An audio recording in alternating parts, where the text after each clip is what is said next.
When I arrived in Nairobi in 72, there was no slum in Kibera. Interesting. Nairobi Dam was a recreational camp. That's what was making Kenya Ulaya, because the whole of East Africa was being switched From there. from Longonot. Wow. Now the pension scheme started being managed locally. Housing, the privileged housing for university staff went. Medical scheme went down. This is the time professionalism now moved out. The big thing became politics, power. We're getting better, at the same time we're getting Worse. worse. The cost of living. The cost of living, the social services, the politics. A graduate is living in the slums. He cannot hardly make any money. He cannot make 20,000 a month if he's a lucky one. But if you become a politician at the lowest level, you're at, with all the allowances, you're now speaking about 300,000-400,000 shillings. Kenya is still work in progress. Even in a place of providing service, place of leadership, provide that service as a leader, or that provide the service. Then Kenya will move ahead.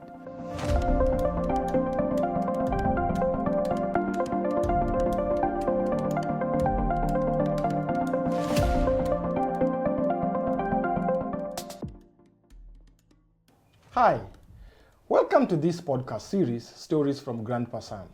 In this podcast, Dr. Samuel Obiero, a retired University of Nairobi lecturer and an urban regional practitioner, shares with us exciting stories his experience from his upbringing and growing up, starting around the 1950s up to the present moment. Grandpa Sam has very exciting stories and enchanting stories about experiences he has both observed, he has been told, spanning his village life starting in the 1900s up to this present moment of the 2000s. His exciting and enchanting stories have been very, very fascinating. Some of us, his family, and he decided to share some of his stories with the entire world to hear them. In the last episode, Grandpa Sam, you were telling us very exciting stories about how things have been changing. I particularly was very sad to hear how dawns stopped to matter, and things were inverted, especially starting in the 80s, where our country had experienced a coup attempt, and how things just went downhill, and university professors and lecturers almost became the boogeyman to be blamed by the government that was. Yes. So welcome to this episode. Tell me, how did you guys get there from being the most beloved people, the most pampered people, to the people now the government did not want to hear about? Oh, thank you very much, Oscar. It has been nice to talk to you. And possibly now, as we move forward, I don't know, the right time is to stop at the last century or something like that.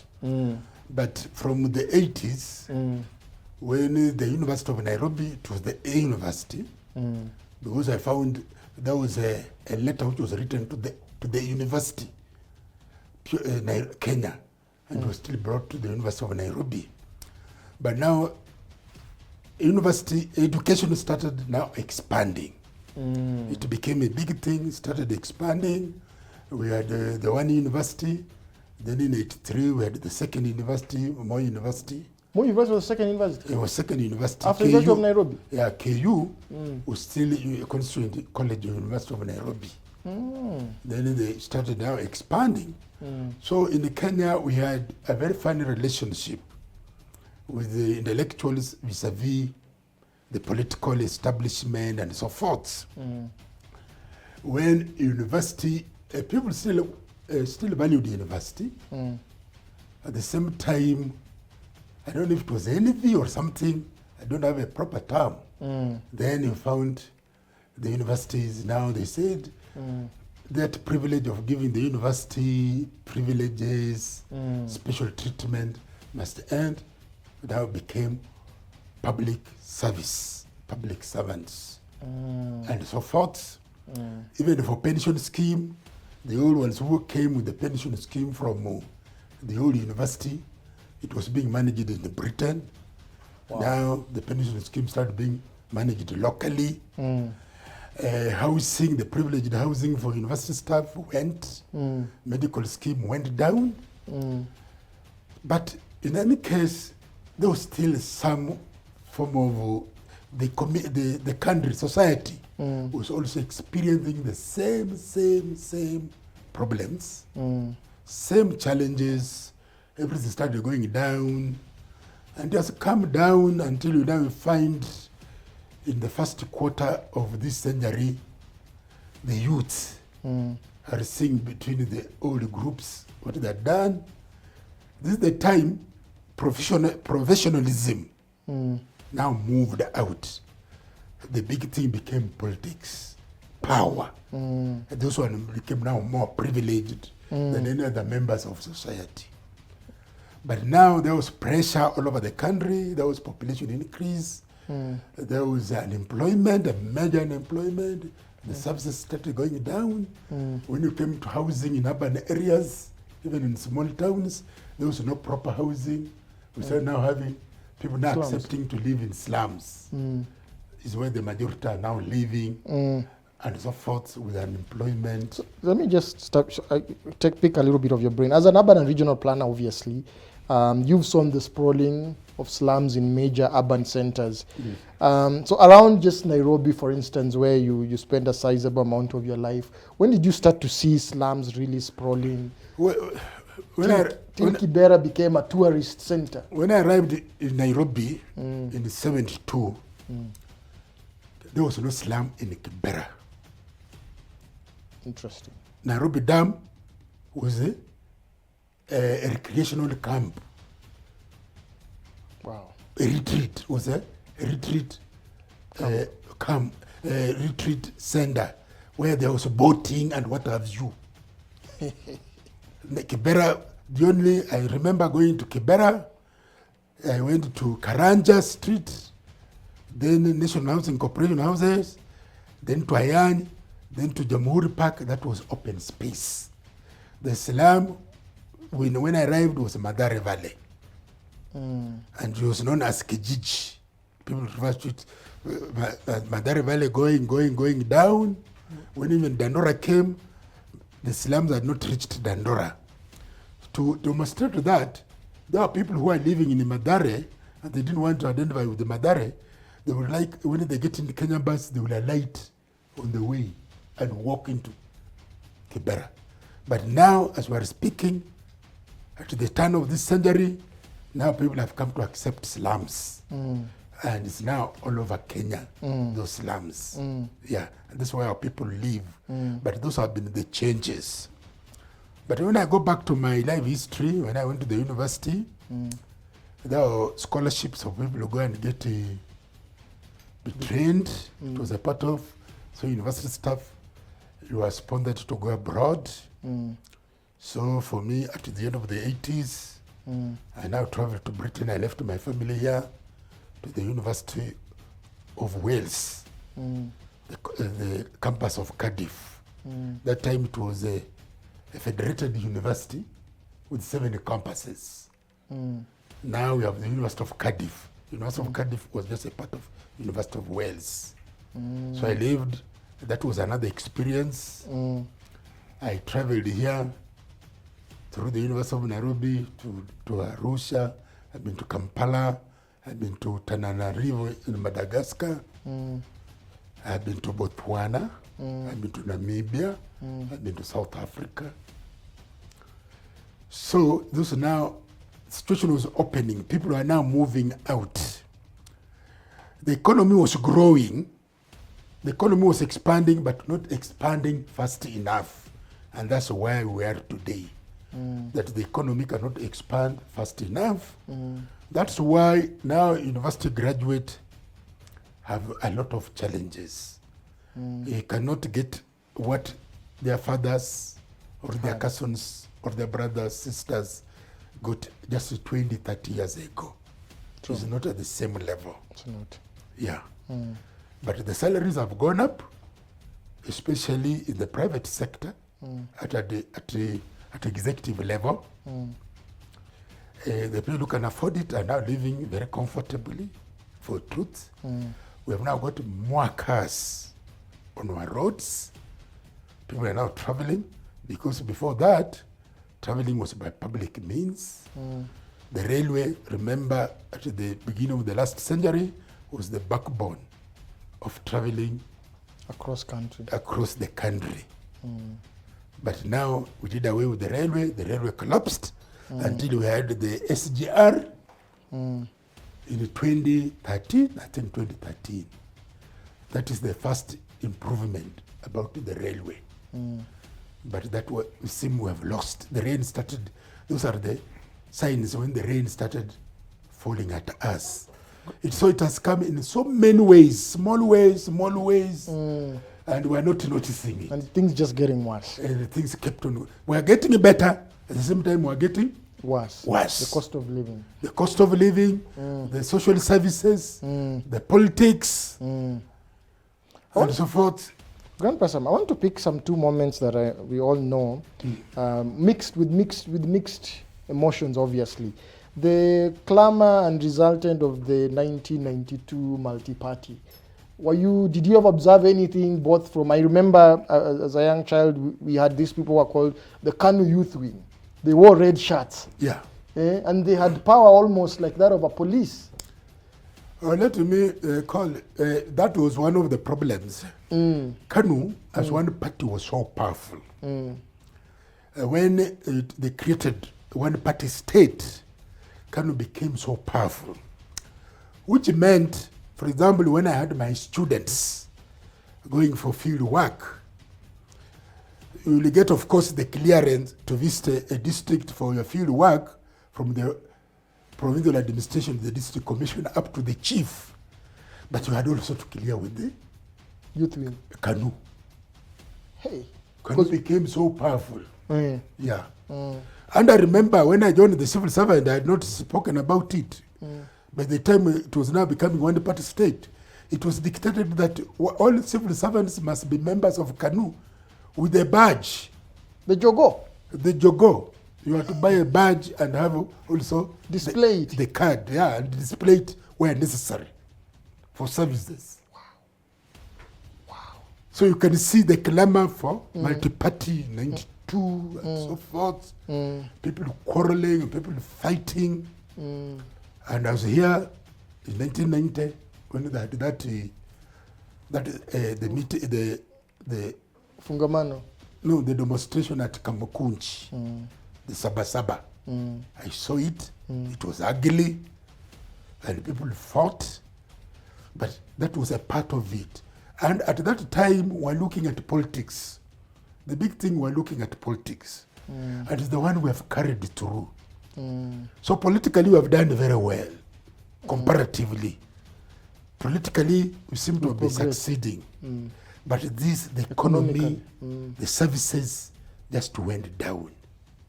The services went down. In the examination, people started cheating. People started having fake certificates. Yeah, and I want to pick something around that. So what you're saying, around the 92, as we are moving the clamor from the end of the 80s, things just started going down. And some would argue now it was a mismanagement of the economy or just the population pressure.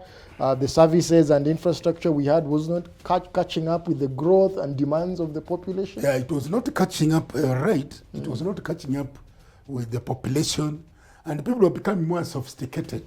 It was not catching up. But the understanding was, or people believe, the politics was bad. Yeah, so if we correct the politics, everything will fall back to normal. Then the politicians, the political class hijacked the system. They captured the system. They put themselves at the center. So the politics became the growth. It's one of the areas which became the growth industry. And you have seen a politician is very well nominated today, vis-a-vis. And that's the resentment you are hearing today. We concentrated on the politics. Then we assumed in 92, we did away with the Section 2A of the Constitution, everything will normalize.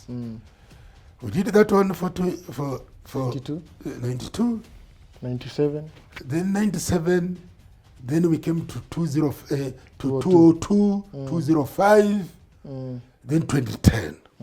Then we thought the constitution has set everything. Now human rights were in place and so forth. Then 15 years down the line, we have not thought seriously as a country. What was our vision? What is our vision? Where are we going to? So let me. And the rain was already on us. Let me pick another moment that I want you to speak about a little bit, of course, based on your experience in both urban and regional planning, and also as a don in the university. The widespread urbanization or rural-urban migration, or from urban to urban migrations across different cities. I speak this because growing up, I would see people, like, let's say, of a small ethnicity, hawking things in our small town. You start to see people from one community doing businesses across other towns. I don't know. As an urban planner and basically, of course, looking at it in the lenses of economic growth and change, what were you picking up in these 90s times? So the 90s, we saw in planning and even in the international community. Of course, we have forgotten how UNEP came in 1972. 10 years down the line, UN Habitat came, but they are now addressing global issues. And we could see the issues they were tracing about the environment, renewable energy, what they were speaking, they looked like theories. Yeah. They're now the issues. Realities now. The realities now. Yes. Environment, renewable energy, which now interplates into, it goes into things like climate change, global warming, all those things were there. These international groups were speaking about them. And for us, we knew they were there, but we didn't concentrate on these issues. We thought it was issue of bread and so forth. We're a third world country, and we are all the time optimistic. Pessimism just came in the 90s, when the Kenyans started now being pessimistic. But people had very big ideas, big visions. In the 80s, in the 70s, Kenyans thought big. People thought big, we're going to make it. Korea has just overtaken us, Malaysia, and so forth. We shall make it. And you can see from those past days, Kenya was doing better in the community. East African community. Yeah. Even we could say in other East African countries, they'll tell you, if you want to go Ulayandogo, enda to Ulayandogo. Yeah, I've heard that in Tanzania. Yeah. Why are you going to London? Just go to Nairobi. You'll see what you'll see in London. Yes, in London. Yeah. Yes. So we focus a lot on infrastructure at the expense of, economic. No, it was our doing things. We started doing things badly. We were doing things badly. So merit now did not matter. Performance did not matter. It depends from which tribe. Patronage. And from that tribe, how powerful you are connected. It was not a job, you will get a job because you have somebody you know. Not merit. Not merit. Then you find that is the situation which started in the 90s. Now the idea came that education is, what is education now? Yeah. Still people craved for education, but there was a group who say you can make money. That's more important. You can make money, you get a tender. Or selling fake goods. You can import, you go to tenders, you go to import, export, you go to services, you can make money. Yeah. So that now they found out that educated people cannot afford to be, like, for example, the high class areas, like Livingstone and so forth, because people who had money could move there, regardless how they got the money. Yes.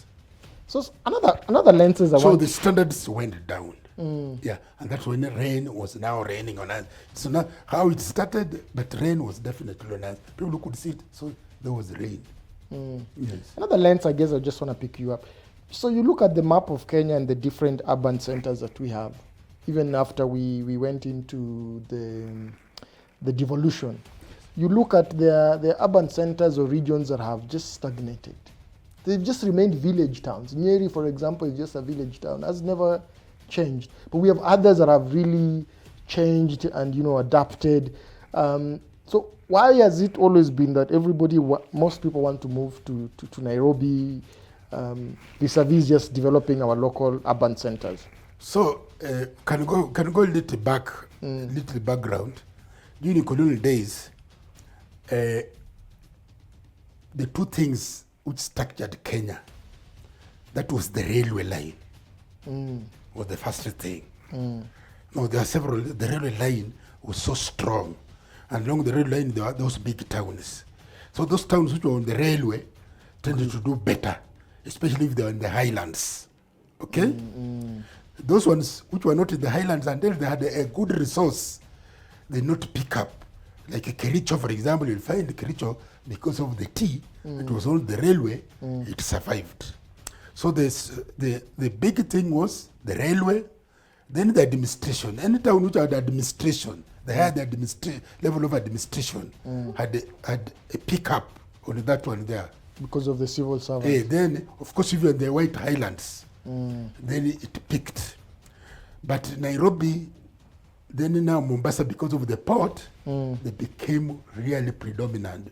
We call them, they became primate towns. And they have still remained that way. If you are an investor, a real estate investor, and you have good money, you get more in Nairobi or Mombasa than any other town. Than the county headquarters. Of course, you have now got those one which had picked up in the White Highlands, Eldoret, Nakuru, and so forth. But now what has happened, even with the devolution, remember, guys, who are administrators, who are elected leaders in the counties, they have their houses, the top guys are in Nairobi. They're in Nairobi. Yeah. That's why they live.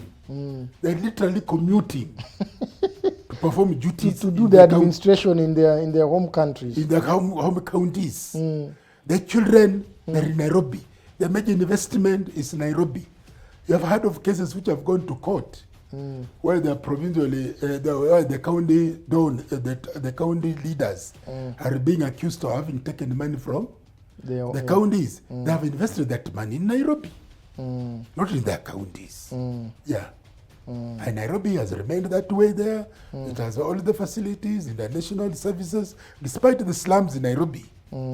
The hospitals, you look, they're there and so forth. If you want the hospital, now people have now arranged for evacuation from the county places. If you are very sick and you are rich, to be evacuated to Nairobi. So, Grandpa Sam, for schools, you take your children to Nairobi. So, Grandpa Sam, yes, it looks like the 90s to present has very depressing stories. I'm not finding myself laughing like the previous stories. Are there any good stories you can share? No, they're good stories. Yeah. We have done very well as a country. People are more educated. Okay. People are more knowledgeable. For those people who can afford, they can compete anywhere in the world. You go to any workshop for that group, you go to any conference. Kenyans are there. The Kenyans are there. They can give very good concepts and so forth. You can see our companies can compete. Safaricom. You can see our banks, KCB. They can compete in the region and globally. Yes. We have done very well, but we have a lot of pessimism in Kenya here. People are not very optimistic because down there, the pyramid is stagnated. Yes.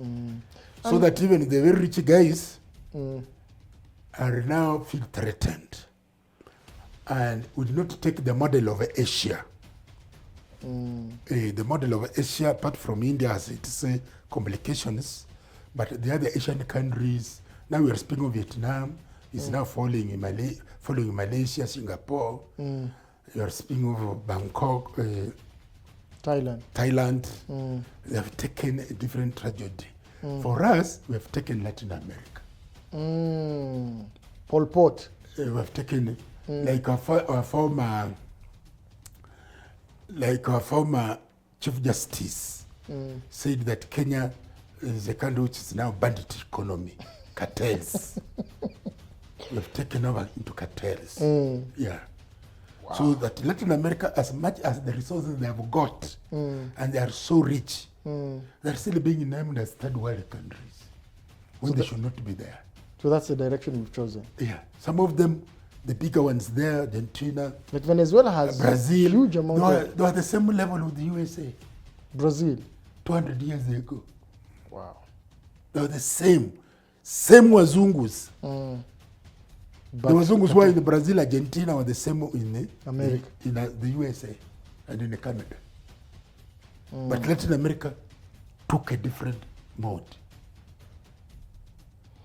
And Kenya and part of Africa is taking that. That's rather than, but we keep hearing these fancy the tigers of Asia hallucinations. The Asia, the Singapore. Someone said interesting. We get compared to Singapore or Asia when we want to be taxed. Yeah. But when we want to be given services, we are compared to Sudan. Yes, South Sudan. So, and a very interesting thing I wanted to pick. Because in Asia, they are not Democrats. Those social communists. They are not Democrats, but they liked welfare. They liked their people. Welfare. The leaders liked their people. Even when where they looked very tough, it was for the interest of the people. The interest of their people. Yeah. Yeah, and that's what we miss now here. Yeah. So that's why even the little money we make here, we take it out. We don't invest here. Just picking up again on your background as in education, obviously. So it looks like we have a huge, whereas in your time 20, 30 years ago, going to school, getting an education was a sure way to get yourself getting out of poverty. Yes, and just up the society.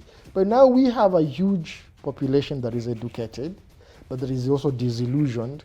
That is not the pathway to success or getting yourself out of poverty. No, it is now very difficult. It's made even the people who had moved out of poverty because of dependency so high, they're pulled down. They have been pulled down. Yeah, because you have to support so many people. In the past, that support, that dependence was still there. But those rural communities, they were self-sufficient in certain respects. Yeah. Subsistence farming. Yeah, they were the economy could sustain them. So with the transfer payments from urban areas, from their relatives and so forth, could uplift them. Okay. But now the rural areas, the system has collapsed. So this is the pressure on urban areas. And the urban areas don't have capacity. Period. Simple. No housing, no services, nothing. Yeah. You look at our towns, the good part is the CBD and few places. Out there. Just a big slum. Yeah. And that has gone a long way, even when we are speaking of devolution of 2010, the county headquarters are not providing services. They have not come seriously to take over the role of the county, former county, just speaking local there, government. Do you think the local government, the municipalities, the councils were even much more service-driven than now? With very little money. They did much better. They did much, considering their resources, they did much better, considering, because for them it was service. The mayors remember those guys were not on salary. The mayors? The mayors were not on salary. What were they earning? They were earning allowances. Especially the first group. They are doing in Britain. In Britain, councillors don't earn any salary. Councillors were not earning salary here? No, they started earning salary now when we started changing things. Then they started. So being a councillor meant also was a community service. Wow. That's why it was done over weekends. Over weekends after and you've done your job. And evenings. It was a community service. As a mayor, you had your own job. Wow. Then you came to provide service To your people. to your people. And that's what they still do in Britain. So when did this mayor can just Then in salaries America, we tended to take America, but still those guys, they're still providing a service. When he's a mayor, he knows he has to provide a service. for his county or Yeah, municipality? Yeah. And those guys are people who have got, Their jobs. they have got careers. People they have solid standing in their careers, in their professions, before they become politicians. service. Yeah. But now, any politic and hurry, any guy who live in school, if you're smart enough, be a politician. Start down at the county level. Yeah. Wow. Because now a graduate is living in the slums. He cannot hardly make any money. He cannot make 20,000 a month if he's a lucky one. But if you become a politician at the lowest level, you're at, with all the allowances, you are now speaking about 400,000 shillings. Yeah. I noticed something as you said. The previous years we've been talking, you spoke a lot with a lot of optimism, positivity. But clearly, let's just accept there's been no good stories and good growth. It's very unfortunate. It's very unfortunate from where I came from. Yeah. In the 70s and the 80s, I'm speaking a little differently In the modern times. than today, when we should have been at the next level. Absolutely, yeah. So in a way, at my personal level, I'm at a different level. I've moved up, but in reality, You've moved down. society, community has not moved. It's now going down. This regression. It's very unfortunate. I'm now to speak that way. When at my level, I should be Seeing a lot of progression. bringing people, giving a positive story for the people, The and past. cheering them that I've did my service. Now I've retired. I'm happy. I've taken you to the next level, and you are there. Now, I'm not so sure. Even my students, there are guys who have not gone up because they are supposed to be better than me. Higher, yes, better opportunities than because there are more. There are so many things which have happened. Remember, there was no mobile phones. There was no ICT, nothing. But life was going up. Life was going up. Yeah, life was going up. Remember when I arrived here in Nairobi in 1972? I know. Straight into your job. 1972? Yeah. That the photocopies were coming. Photocopy machines. Photocopying machines were now coming. That's why the story, a true copy of the original for your certificate, was being typed on a typewriter. Then people will endorse that it's a true copy of Your original document. the original document. The photocopying was just coming. The telephone, there was still ile kokoroga. Landline ya kokoroga. Then it became automatic. Yes. Then it became automatic. You went to a call box. You went into a call box. If you wanted, you went in with coins. Then when you pick that one, the operator from post office will tell you where do you want to ring. He will tell you this is the amount. Start dropping in your coins and accounts. Then he says you are given 3 minutes. Wow. Then it came now automatic in the bigger towns. Automatic dialing. As you put your coins. No, now you dial there. You now you do the telephone head. You push. You either dial the numbers or you punch the numbers. Yeah, and now even that one is now archaic technology. Yeah, with the mobiles, children of today don't even know what I'm speaking about. Yeah. Yes. We have no idea what you're saying, rolling something like this. Yeah, rolling on a Koroga, on a Koroga SIM. If your numbers are like those ones 8, unapeleka mkono, unapeleka 8 times. Each time. No, for that until if your number is 2678994, You go to koroga reach number like that until simu itasema imekuchukua line. Wow. Yes. Otherwise, you book the post office. For lack of, if it was not automatic dialing, you book the post office. They book the other side. They connect you. Wow. Yeah. As we wind up, I feel a little bit low energy because this last couple of years it seems we've really been regressing.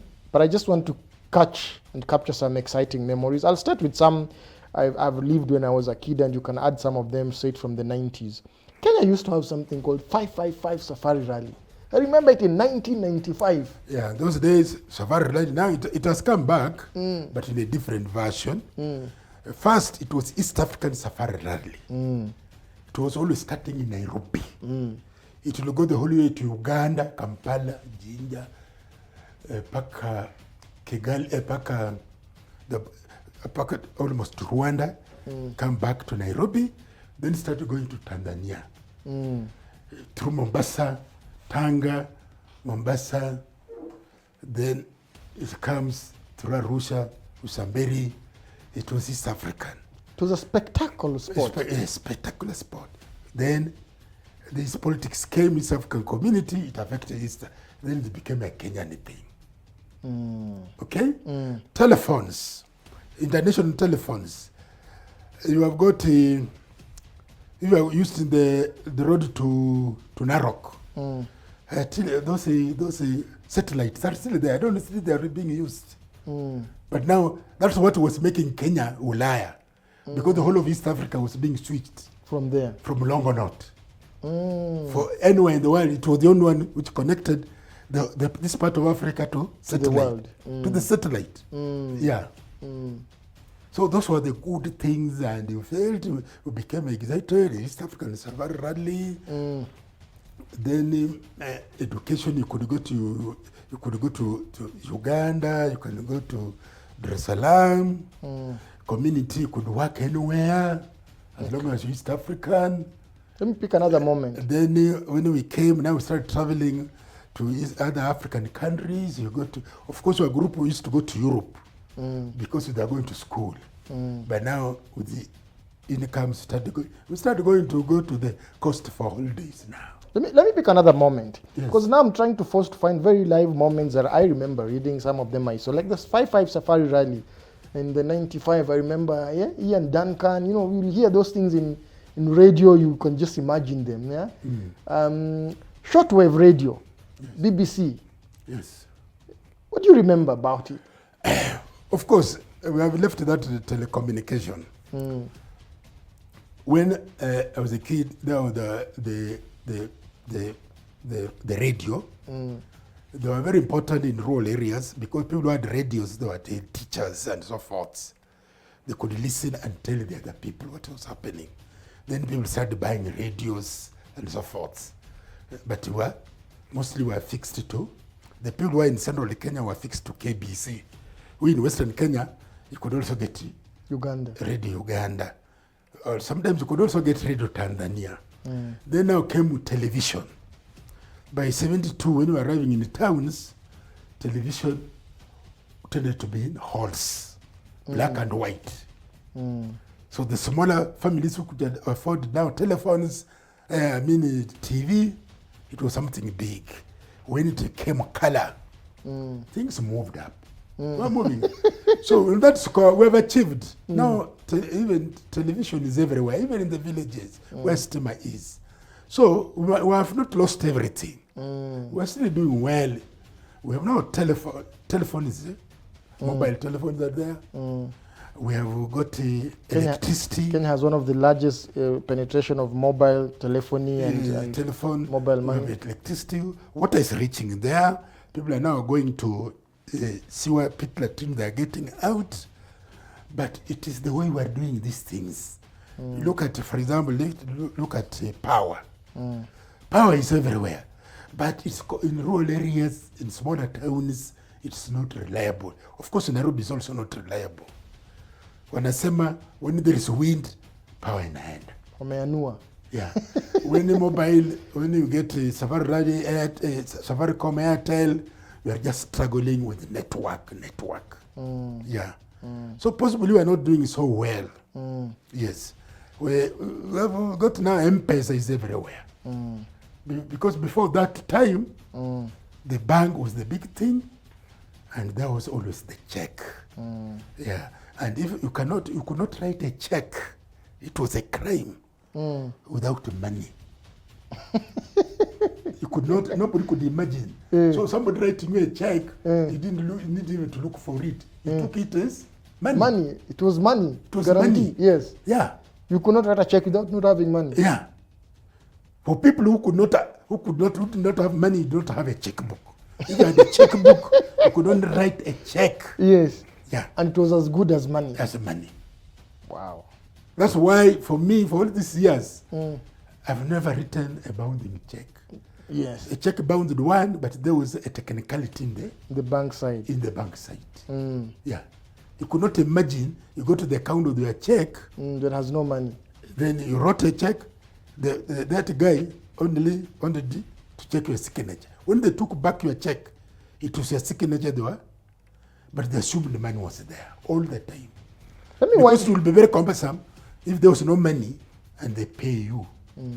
Because the electronics was not very advanced. But people believed in a check.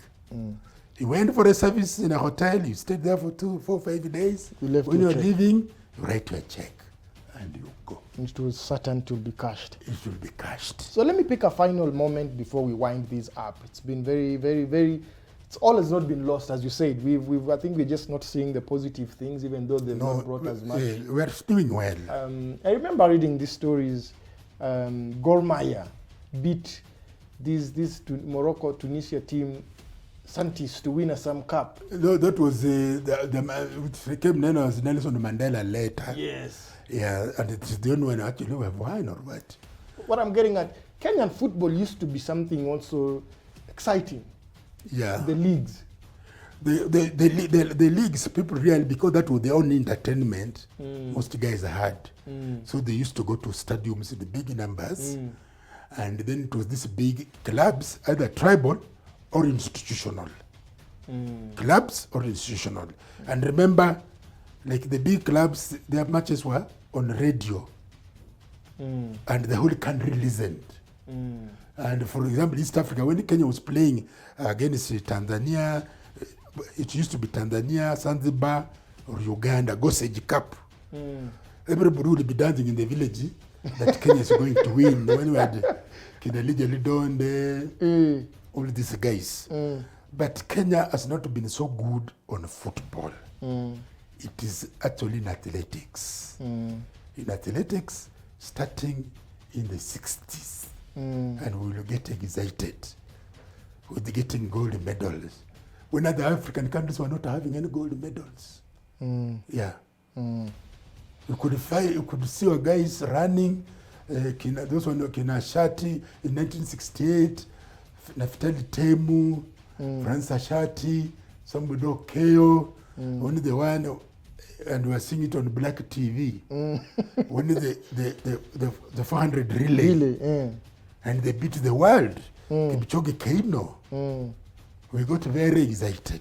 And we have kept that one there. And remember, these people, they were not being paid for anything. Wow. That one made them being even police constables, prison warders, all that. That was all they were doing. And they're winning gold medals. Now we're winning bigger money. Of course, the competition is very high now. And it's now very scientific. Because these guys were coming from the village and they just ran. Just ran. Without coaches, they just ran. Now it's an industry. Yeah. It's big money and it's an industry with the coaches, with the agents. No, these guys just used to go and run. And people would be asking, where are those black guys running? They're Americans, because they assume they can be only the USA. Yeah. So we have, that is a strength we have created, even in sports. We are creating, despite other issues coming in, challenges, we have done very well. We have failed on services. the education. We have done very well. It has its challenges. What we just need to sit down, and this country will go on. Will go on. So, Grandpa Sam, as we wind up this has been a very exciting series. It's been very nice hearing your stories. It's been very nice helping bring out some of your most exciting stories that you've told us time and again. I know probably we'll recap and some days go beyond. Just what I've touched is just so tiny. Yeah. There's so much more we could hear. So anybody who's been listening this, I'm sure they will want me to ask, can we expect a book? Yeah. Good. A book I was thinking about, possibly not on this line, but I can still take it. But possibly a professional one. All right. But that one is going. We wish for some time live. There are so many those documents around to put together. Yeah. So as we close this, because the biggest thing has been that side of producing books, publication has been difficult. Because for a long time we depended on European publishers. You remember China Chebe when they came, Ngugi wa Thiong'o, he was known as James Ngugi. Oh. Yeah, his name in Makerere was James Ngugi. When he wrote Weep Not Child. He was James Ngugi? Yeah, it was written as James Ngugi. Wow. But he was still a student at Makerere, second year student. Wow. Then when he came out, he came to Ngugi wa Thiong'o. Yeah. Okay. When we saw those books and so forth. Then now, the publishing is not strong. We have done things, diluted things. We have tried to go sometimes we do things the Dwakali way, even medicine, the standards. We don't need to go back and we shall pick. Yeah.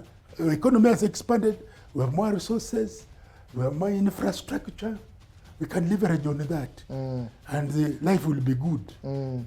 Possibly not in the next 5 years, but in the next 10, 20 years. Yeah.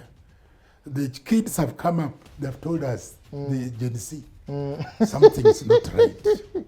Yes. But this is the thing which started 30, 40 years ago. So it's just the culmination of the discontent. Yeah, we have now reached where we have now reached the bottom line. We have reached the horizontal. So if you are going that way, it was going to go below the horizontal. Yeah. Fantastic. As we wind up this, I just want to get one final word, one final sentiments from you. What you would tell anybody who's listening to this. Should they despair? What's the one thing you've observed and listened and lived through stories from the 50s up to now? That's about 70, 80 years we've gotten about your stories. What's the one thing you can say that has stood out that you can tell our kind of generation and the generation to come why they should hold on? The one thing is, remember Kenya as it was an artificial creation. And there could be no better. Despite that it's an artificial creation, we're now in one country. We're now in one country. Now people are aware. You are much aware what is happening in Mandera, what was happening in South Nyanza. If you don't sit in the media, you are aware, you have traveled. We're still, Kenya is still work in progress. We're still work in progress. And we only need to leverage it in somewhere a little differently. Do it a little differently. Then we shall get all the advantages. Yeah. We should look at our other Kenyans, we should look at them as a community. Even in a place of providing service, place of leadership, provide that service as a leader. Ready to provide the service. Then Kenya will move ahead. We have all the advantages. Yeah. We do. Because we can now get the same things as the Europeans and the Americans, the Asians. The things you couldn't imagine. When I was growing up, I could not imagine. Look at the mobile. The mobile, 25 years ago, I could not imagine what I'm seeing today, the mobile phone. I remember by 95, to get a telephone, it was only those people who had a car or in a house. And it was very expensive to get that set. It was very, very expensive. And in 30 years, what I'm seeing today, I cannot imagine it. Even to go to do the finance, I either went to the counter to get my money, or I wrote a check. These days I can get my money where I'm still, and send it without holding any money. Yeah. So we made progress. We have made progress. We should be optimistic. We should have a positive mind. We should just put our act together. All the leaders, the educated people, we should carry everybody. Then we shall be like the tigers. Without that one, as a final sentiment I'm giving, without that attitude, forget it. Forget it. Forget it. We go we shall go Latin like America. Latin America and so forth. We shall go that way. And remember, Asian countries don't have natural resources. They don't have any. Just labor and... It's the people who are the resources. And they carried their people from down. Yeah. True that. So our model should not necessarily be Europe. Our model should be Asia. We should go for benchmarking there, take the good examples. Those are countries which have the resource deficit, but they have made it. Thank you very much, Grandpa Sam. It's been a very fascinating and exciting journey, listening to your stories, documenting your stories, and sharing your stories, not just with Kenya, but with the world. I have really, really enjoyed listening to your stories, as I've always done. And we look forward to any other engagements that we'll have. And as always, I'm reminded by my sponsors. This podcast is proudly brought to you by Power IT Solutions, your cloud solutions provider. Thank you very much to all the producers. Thank you very much to the engineers. And thank you very much to everyone who made this possible, and especially the executive producer, Beryl Samba Obiero. Thank you very much. See you next time. This episode was brought to you by Power IT, powering your business through cloud technology. Special shout out to Black Sanduku Africa and Photomagic Studios for the production of this episode.